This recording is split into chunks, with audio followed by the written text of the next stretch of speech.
If you're like me, some of those chores you said you would get done back in the spring slipped over into the summer, then the fall, and now the winter is here and you still haven't touched them. Well, I've never been one to encourage procrastination, but if there's a paint job on that list, you may need to keep putting it off for a few more months. The reason is this: paint simply doesn't cure as well at lower temperatures, especially if the humidity is high. The fact that the paint dries slower may not seem like a problem, but over the long haul, it can mean a shorter life for that paint job. Below 50 degrees Fahrenheit, the chemical reactions in latex paint slow down and becomes difficult for it to form a film or stick to the surface where you've applied it. Now that means the paint will likely fail far sooner than it should. In other words, you'll have that paint job back on your list of chores before you really want it.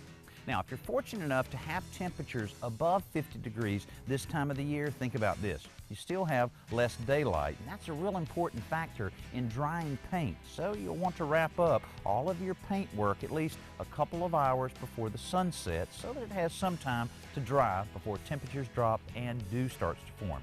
So if you're thinking about painting, make sure you keep an eye on the thermometer so that you don't have to do the job over again too soon.